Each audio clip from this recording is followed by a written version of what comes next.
Hello and welcome to Book Bites, a book club podcast for developers. Today we're talking about Remote by Jason Fried and David Heinemeier Hansson. I'm Adam Garrett Harris. I'm Jason Staten. I hope I said the name right. Jason Fried, not Fried. I think I'm right. I'll take you on that. So you suggested this as a book we should read right now because of everything that's going on with coronavirus. And I was like, yeah, I'm actually really interested in reading this book now because I've heard of it before. And I don't know, I wasn't super interested in it because I've never really done remote work before, but now we all are. If you're lucky enough to still be working, because I do know some people that have been laid off, and that's really sad. Yeah, I thought it was pretty relevant as well at the moment. I actually had purchased this book a while back, and I think suggested it, and we just never got around to it between a few of the others, and so I've been kind of itching to read it, and now I have, and I'm glad that I did. I mean, yeah. I guess going through it, firstly, it is a pretty light read. I felt like I really blasted through it. Yeah, it seems small at first glance. It's like 240 pages. But then when you take into account every second or third page is a full screen illustration or a full page illustration, it's really like 100-page book. Yeah. And I think that is really all that needs to be. I felt like they definitely proved their point a couple of times. And also having the artwork there, though, was definitely entertaining. It was. I liked it. I could see the design company influence in it. And yeah. So it's basically written by this company. The two authors are the founders of a company called 37 Signals that make Basecamp. And Basecamp is a tool you can use for remote workers. And I felt like they did a good job of balancing, hey, Basecamp is the thing you could use, but not pushing it so much. Mm-hmm. Yeah, 37 Signals is actually a company that I'm more familiar with, having worked in the Ruby space previously. Had you heard of them prior to reading the book? Yeah, definitely, because I knew DHH had made Ruby on Rails, and I knew about Basecamp. I didn't really know about Campfire. Yeah, I think I am less familiar with that, but it sounds more like a chat system. But now we are in an environment where we're actually flooded with chat systems. Yeah. And so this book was written in 2013, so 7 years ago. And I thought it might be a little outdated. And it shows that in a few regards, but mostly the principles in it are timeless. So it'll mention some tools. It'll mention they use WebEx, or you can use GoToMeeting. So there's no mention of Zoom, but that's fine. It doesn't really matter. The point is you can see another person's face and hear them, and you can share your screen. Mm-hmm. Yeah, I definitely still think that the talking points are relevant, and I think you can just go and mentally substitute one name for another in a lot of cases, and it still applies. So in the first chapter, it's kind of making the case for remote work and why now is a good time for it, and it has a really good question there at the beginning, which I want to ask you, which is, where do you go when you really have to get work done? Yeah, that struck a chord with me right off the bat. And that was one of my thoughts that they mentioned, was going to the office really early. Like if you've ever shown up at the office and the lights are off because nobody's there yet, that is kind of my time that I've been most productive in some cases, or I mean, many times it's also not at the office. One of the things that I have done before work from home always, I would actually take Thursdays and work remote from a couple of local coffee shops, or work at home, but not in a place where somebody could tap me on the shoulder. And that is where I would go if I needed to really put my head down and get something done. Yeah. What about you? What's your go-to? I used to really love going into the office early, get there at 7 a.m. when most people show up at 9 a.m. And I would come into the office and the lights are off, and I would just leave them off. There'd be a couple of other people in there too that would also have the lights off. And then eventually, most people are showing up when someone comes in and flips the lights on. And I've done work from home a little bit. We used to take 1 day a week to do remote work, but I never liked it because I didn't have a good setup, because we had to do video calls all day because we mob program or pair program, and I was living in the middle of a construction zone, or like my son was home part of the day, and it just wasn't a good environment, and I didn't have a good desk set up, and I didn't have an extra monitor, and so on and so forth. Having to work from home now, it forced me to get a really good home setup. So the very first day of mandatory work from home, I went to IKEA and got a really cheap standing desk with a crank, and we took our monitors home from work. And since everyone's working from home, it makes it so much easier. I feel like if you're the only one working from home, it can be kind of terrible. I would agree with that. I think that's one of the things that they call out in the book, is to not have the token remote person, or the one person who's trying it out, because then other people aren't thinking from that standpoint, and you wind up being on a conference call in a oftentimes it's on a WebEx even that I've experienced, where I'm on somebody's laptop in the corner of a room where they're sitting at a long conference table, and everybody laughs about some joke and I have no idea what's going on. And so it's really hard to give and receive input, because you don't really have a lot of involvement in it. And when everybody is remote, then everybody's dialing in and everybody is getting like same audio level, and it levels the playing field. And I think also, it just dramatically improves the experience. So I do like that the book in particular calls out, firstly, that when you do it, you should have like a whole team do it, like a group of people that are working together on that front. So then they can try it out, rather than just saying this one person is doing this, because that has some big trade-offs when not everybody thinks about the position that they're in. It's good too to have, it mentions maybe have every employee work from home a couple of days a week, because then when they're in the office, they know what it's like to be that person who's remote, and they can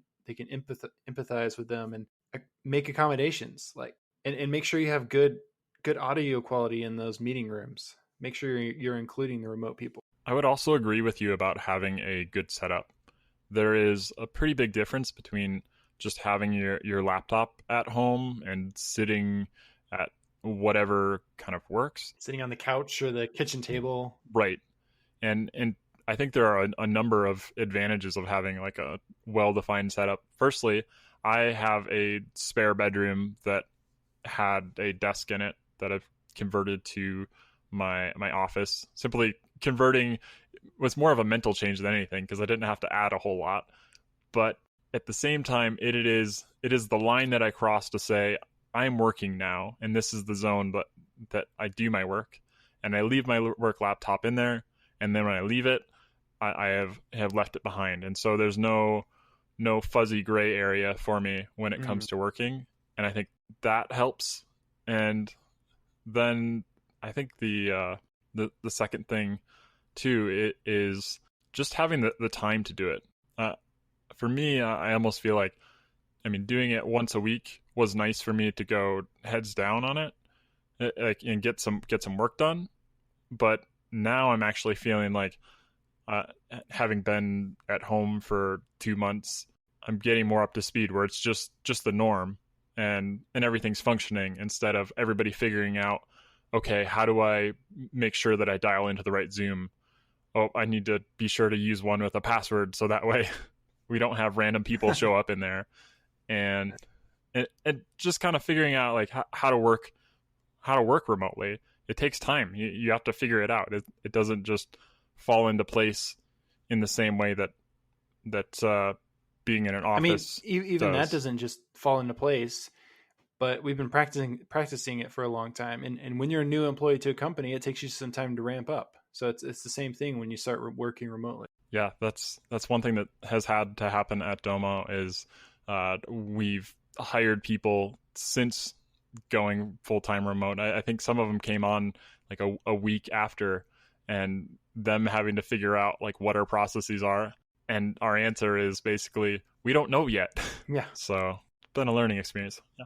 Another thing I thought was interesting about why it's a good time for remote work, not only do we have the technology now that allows us to do it, and we're just kind of stuck in the past thinking we have to come into the office, but you don't have to have all of the talent in one city to be able to hire somebody. The cities don't have to have monopolies on the talent anymore. You can live anywhere, and you can also hang on to your employees longer because they can move to another city and they don't have to leave your company. Yeah, that's definitely a huge thing. Like you're not chained in one location just because you're getting paid there. And in the flip of it, yeah, the companies can benefit by having people in the places that are best for them, because like some people just thrive in a super urban downtown city location, and other people, they want to live far away from other people because that's their ideal. And then there are even the others that want to be traveling all the time. I think they talk about the person that has been in 8 cities at the time of reading the book, and they said, we don't ever know where this person's at, but they're always on the call. It doesn't really matter. Yeah. It and I think that's another really critical thing that is touched on as well, is it doesn't matter if they're in the office, but rather it matters what the work is that they get done. Like you can definitely strip back the layers of like this person schmoozing this person, and more like this person gets stuff done. Doesn't matter what time of day. It's no longer about, well, are they there from 9 to 5, or are they there early, or are they there late? It's not about if they're sitting in a chair. The work that speaks for itself. Another theme in this book is it's not all or nothing. So it's not all or nothing for all of your employees to have to work remote. It's not all or nothing for where you work. You can work at home sometimes in a coffee shops. And it's not all or nothing for having an office or not. You can have an office. I think maybe they even built an office after they were mostly remote, because it's just nice to have a place where people can, maybe they work remote in the morning and then they come into the office in the afternoon sometimes. Or it's nice to have a place for your big couple times a year meetups, your all hands meetings where you fly everyone in. You don't have to, but just because you have a building doesn't mean you have to enforce that everyone comes into that building. Yeah, I like their analogy of saying in-person meetings can be like dining out, where if you dine out occasionally, it's really nice. But if you are eating out all the time, then it can become more of a drag of, well, where are we going to go this time? Oh, I don't really love that place. But doing it sparingly makes it a special occasion and makes it highly valued. And so that time that you have together can be like productively used. Yeah.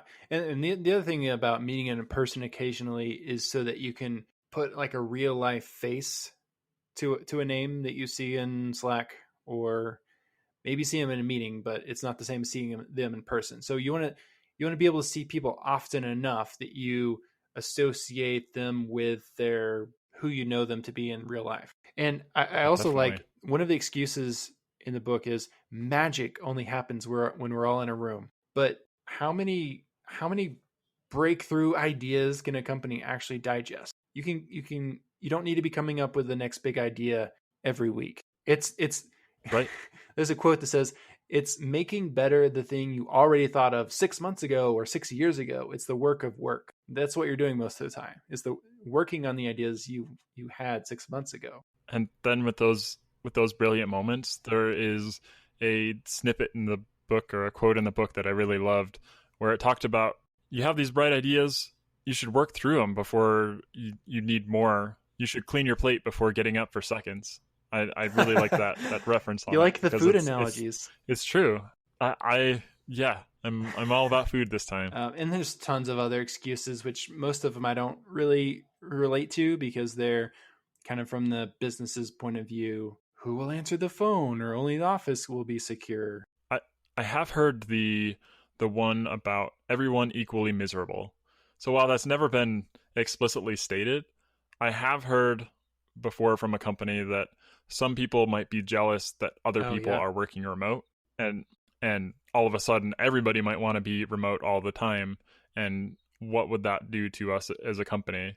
When I think that is what it's a nice way of putting it, or like a really bold way of putting it, when that's really what's being stated, is just because this one person gets this thing, like this person shouldn't get nice things because not everybody Right. can, or is what's being stated. And yeah, that's a pretty poor excuse, because in every company, in every place of work, people have different situations. Not everybody gets the same compensation. Right. Not everybody gets like I mean, there are accommodations And made there's for everybody. certain positions that wouldn't work remote, and so they're not going to be jealous of people who are able to do remote Yeah, work. definitely. If your job is to move packages from one location to another, then you understand you can't work remotely. Right. Yeah, physical presence is absolutely necessary for some roles. And some people don't even like the idea of it. Some people love having the idea of working within an office. Right. Like that is their place to get things done. I mean, I've talked to people that, I mean, you can't necessarily equate like mandatory work from home being the same as remote, but I know for some people it is driving them nuts. Yeah. And other people are just thriving. Right. And this is definitely picking those two camps apart a bit. Yeah.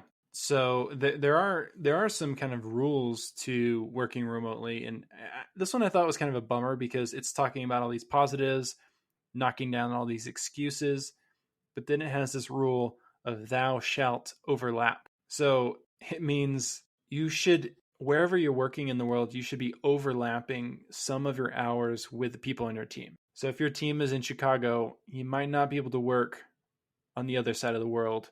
If none of your hours overlap, that would be really, really difficult. You couldn't have any real-time collaboration. It's like such a challenge, and it's more of a challenge than it's worth. And I actually had an experience with this. I was trying to onboard at a new company, and the only other developer on my team was in, I don't even remember exactly which country. I feel bad. I should remember. Anyway, so he was in a country where if I needed him to overlap with me, he could like stay late, and he could like stay an hour late, and I can come in an hour early. So it's not ideal. I had to coordinate it with him the day before. Before I leave, I would say, "Hey, can you come in early tomorrow?" And then I would come in early, and then we could talk for an hour. But it was really difficult to learn the code base, ask questions. Yeah, I could see that being really difficult to coordinate, especially if you're just ramping up. And I do think that it is a strong recommendation by them, because it is something that has worked for them. But I do think, given the right company and circumstances, it can work. And I think they do mention that. But it is also a big hurdle, because you have to be able to work asynchronous on the extreme. Like you have to be able to coordinate like a really solid handoff. Otherwise, like it works for a lot of open source projects, so it can work. Yeah, definitely. Yeah. People who submit pull requests to my projects definitely work asynchronously, because I take some time to get back sometimes. Speaking of that, that is a good reminder. Thanks. Another thing that's really interesting is that I didn't think it was going to, but it does mention pandemics in this book. Did you notice that?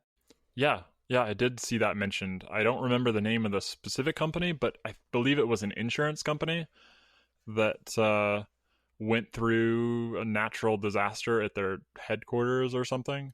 But because they were primarily remote, or a majority fraction of them was remote, that they were able to continue on and provide service even though something so big had happened. Whereas like if you're all located in one single place, you are literally a single point of failure. Yeah. So a remote company is disaster ready.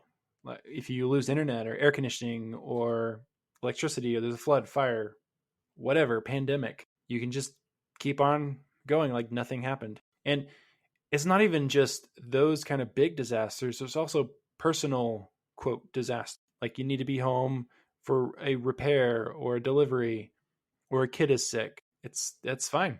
Even if your company Right. just allows you to work some days at home per week. Okay? You can work at home on that day that you need a delivery. And if your kid's sick, maybe you don't get as much work done from home as you would in the office, but it's more than if you couldn't work from home at all. Right. And if you have structures in place to accommodate that too, then once again it'll be an easy transition over to it. Whereas if it's going to be impossible for you to attend the meetings that you need to for that day, or do the kind of collaboration points that you need for that day, then taking that time off because your child is sick, it becomes a lot more difficult versus, oh yeah, I'll be in the Zoom. This episode of Book Bites is sponsored by Pluralsight. Pluralsight is the technology skills platform. You can see where your skills stand, master the latest technologies, and show off your expertise. And they're currently hiring positions where you'll be remote for now at least. They have a really amazing culture in the company as a whole and in the engineering organization as well. They work in small, cross-functional, autonomous teams, and each team owns the discovery, design, development, delivery, and production support of their part of the overall system. They encourage test-driven development, pair programming, continuous delivery, refactoring, and clean code. Pluralsight was named the number 9 best workplace and one of the best workplaces for women by Great Place to Work. If you want to work there, visit pluralsight.com/careers/engineering to learn more. That's pluralsight.com/careers/engineering.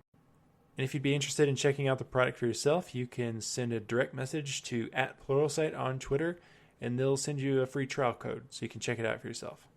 And thanks to Pluralsight for sponsoring the show. It does talk about the flip side of the work is what matters. So, and we mentioned it briefly that what gets done is what kind of shines when it comes to working remote, because that is what's visible. You can see the product of what people are doing, less than the side chatter that occurs. But it does say that the flip of it is you kind of need to have a virtual water cooler type of approach. You need to still have that human element to exist, and it needs to be more intentional in some ways. It's easy to not necessarily reach out to others when you're working remote because you don't want to interrupt them or you don't know what their schedule is, versus if you see somebody right next to you and they are looking at Slashdot, that's a pretty good go ahead of, hey, tap me on the shoulder because I'm not necessarily doing something that's vital right now. You can't see that when somebody is working remote because you don't have that point of contact. Yeah, someone today at work mentioned they miss hearing the random conversations across the room or hearing the laugh of somebody, while they're at their desk trying to get work done. You can just hear what's going around you, and if you need a mindless break, you can go join. Yeah, it said we need mindless breaks, and we have to schedule those in now, or we also have a channel we're in all day, so we say anybody can join it, but it feels like that doesn't really happen. Yeah, I see that existing as well. I don't feel like that has necessarily, for me, caught on quite as well. I have had a couple of days where I've worked with people on a project where we left a call going the whole day long. And we would often turn off video or turn off the mic if we got up or something like that. But we would do that for the whole day, and that actually made it all right to do some more side chatter type stuff. Yeah. It hasn't happened every day, and I don't think it's something that I would want every day, but it has been nice to kind of replicate that feeling of having somebody really close. And a lot of times it was for working on something where we needed to be very in sync with what we were doing because we didn't want to step on each other's toes, but we needed it. Like, it was work that could get divided, but if the wrong thing, like if we ventured off too long on our own, we'd definitely wind up with big merge conflicts or overlapping in what we were doing. So that's worked. Yeah, I feel like I'm not missing that social interaction as much as people who do solo work. So I'm on a call all day with two people, and whenever we're waiting on something or there's a lull and we're not, deep into a problem, then we'll just have small talk. And that's been great. It's really not much different for me from being in the office. Yeah, I generally have, I mean, between meetings that are prearranged, um, I have sometimes at lunch I will do exercises from cracking the coding interview with a few coworkers. We have a meeting set up and we'll just do that. Nice. Um, actually, a lot of times at lunch though, one nice thing for me that I am honestly loving is doing, it's like 11:30 lunches and doing it from 11:30 until 12:30 ish, so that way I can have a little bit of overlap with my family before putting my kid down for a nap. And that's something that I didn't get to have previously. Yeah.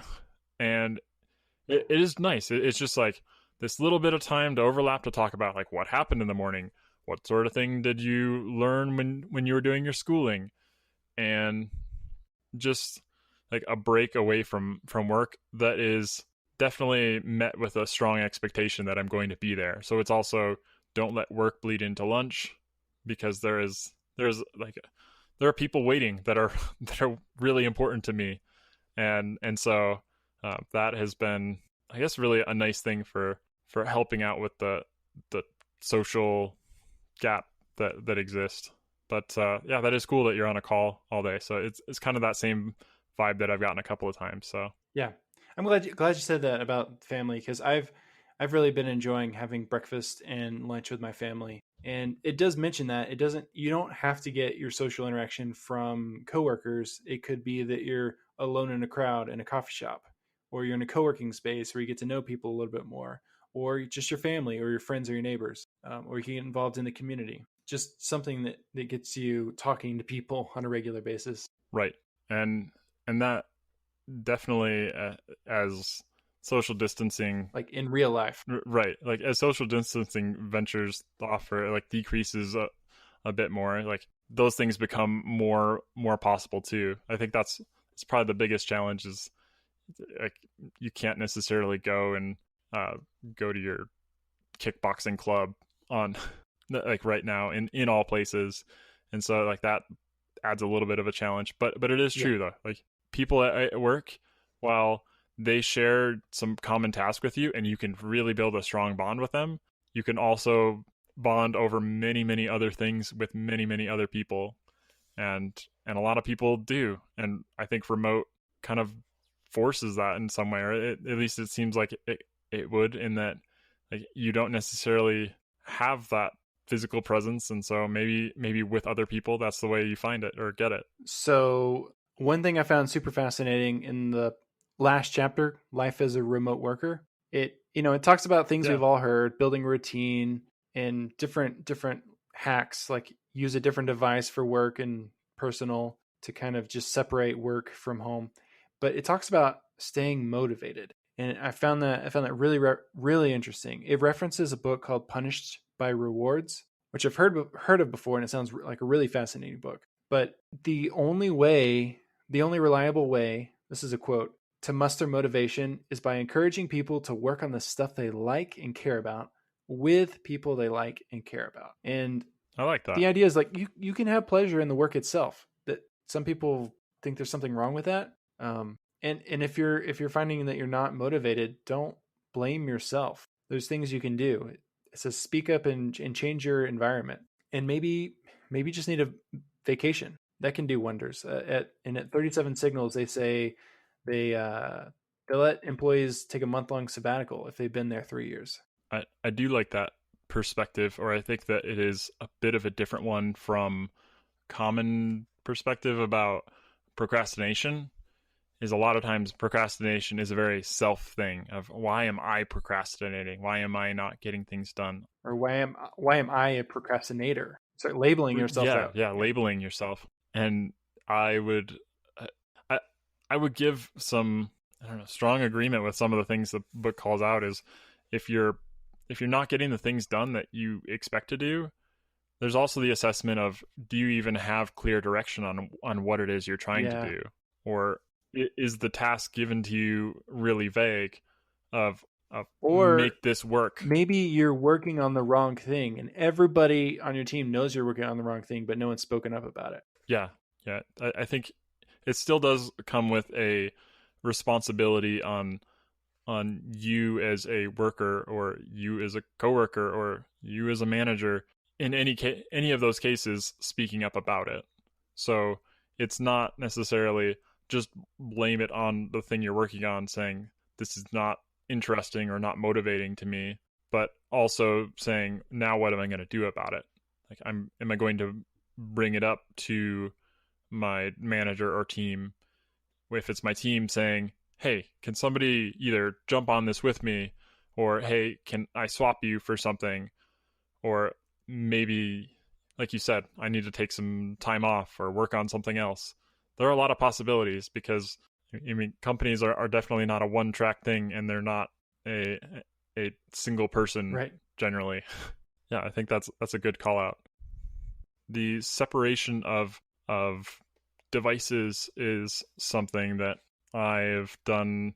I mean, I pretty recently that I stronger or took a stronger opting into and buying myself my own laptop. Mine got taken over by somebody else in the family, and so like I didn't have one of my own for a little while, and I went out and bought myself my own and got myself a X1 Yoga Lenovo laptop and threw Linux on it, and I've been using that, and that is my now personal device, and I can't get to my work things on it. Like I can't go and VPN, and I don't have my code sitting on it or anything. So like, there's like that temptation, or is gone, and rather knowing like when I'm on this thing, I'm getting things done for me, and that has been a good help too. Yeah, I like that. I don't have my own computer.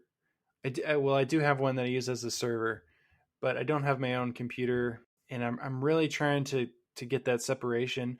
Right now, I try to do a lot on my iPad Pro when I'm not doing work stuff, and I can do most stuff on there except for coding. Yeah, I think they even call that out, that using an iPad or a touch device, I mean, because it's such a different medium, like you said, you can't code on it. So when you're on that, your mind is not Right. in Yeah. that mode. And unfortunately, I don't have a separate room to set up an office in, but I have a separate space in my bedroom. So I have a desk here, and I don't use it for anything else except for work.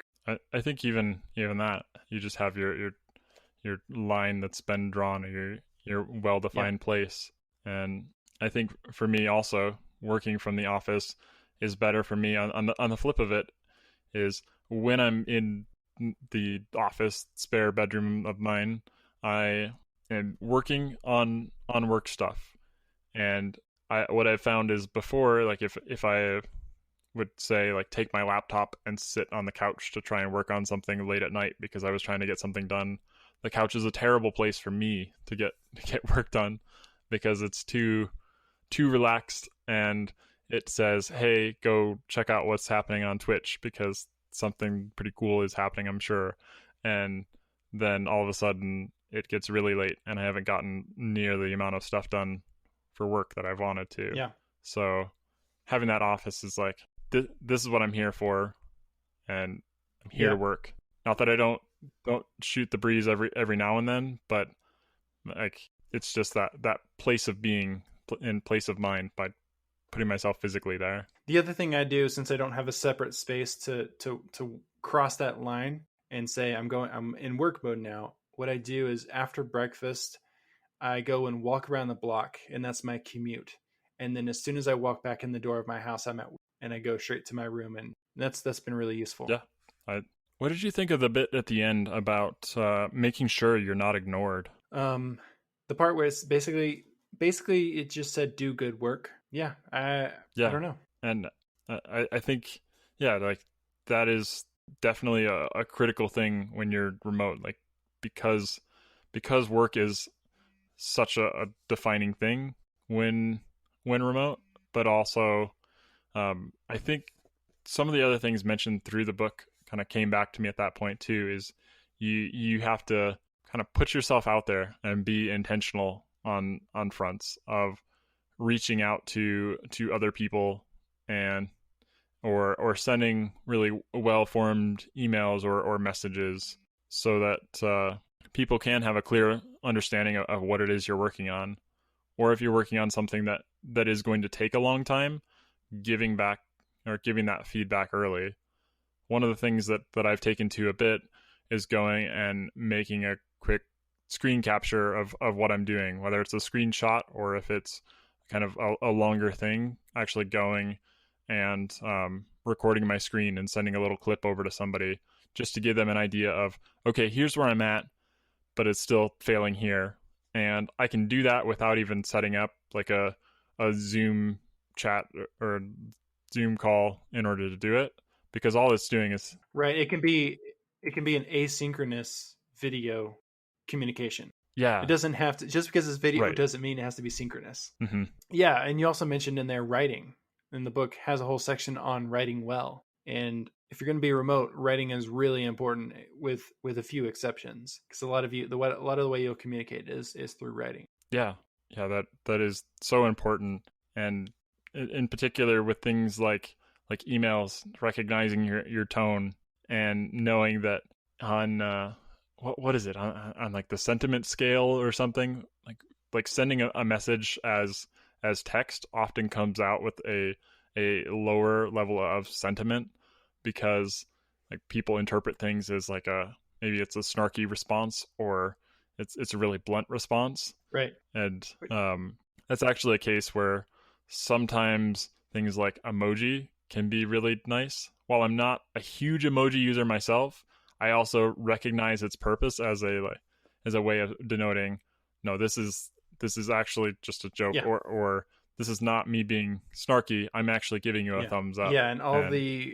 of the Slack emoji reactions and custom emojis you can put in there are that's another virtual water cooler. You don't have to join a Zoom call to have a virtual water cooler. Just having a chat available with all those emojis and GIFs is a form of that. Yeah, you mentioning not reaching for a Zoom call is one thing that I have had to keep in mind in some cases, is that you don't always have to do that, even though I've had a few times where I feel like I've reached for it when in fact I should just take the time to go and write the thing out for a number of cases.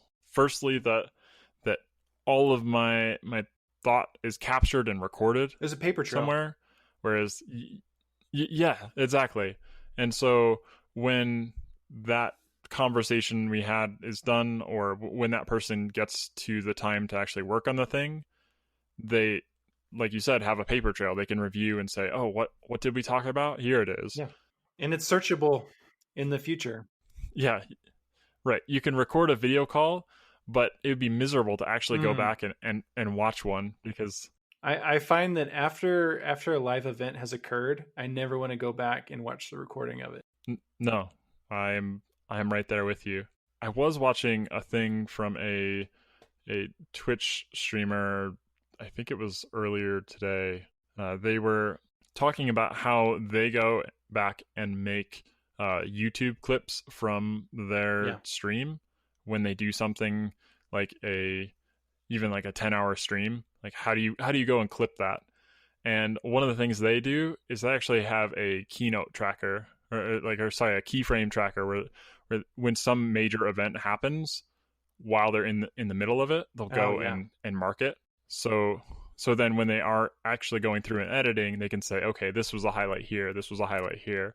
They don't necessarily take notes on which thing is which, but there at least is a place to say this was the point where that hilarious thing happened, or whatever. And I do wish that were something that maybe I don't know, video meetings could have. Yeah, I mean, Zoom will transcribe it, and so you can kind of read ahead through the transcript and click on a section and jump to that part of the video. So that is nice. I have not actually seen that feature. Yeah. I'll have to dig into that. So learn something. But until that point, like transcribing your thought simply by writing it up in form of text. I thought the other thing you were going to say is that it solidifies your thoughts and makes you be concrete, and like rubber ducking, you may find the solution without even having to ask it. Right. And it gives you and them opportunities to work asynchronously as well, where you get something done and then they can go and take their time to consume it before coming back to you with more questions.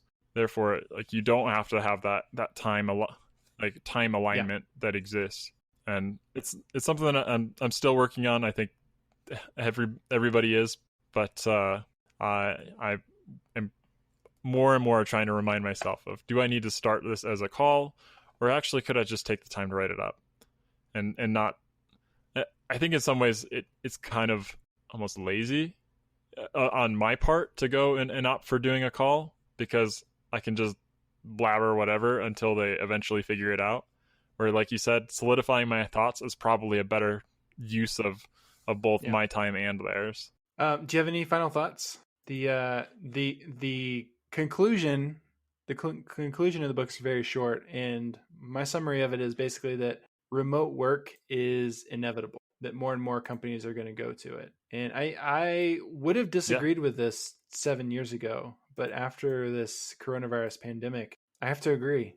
I don't see a reason for a lot of people to go back to the office. I am right there with you. It was some serious foreshadowing that I don't even know if they necessarily predicted this quite as extreme as it is.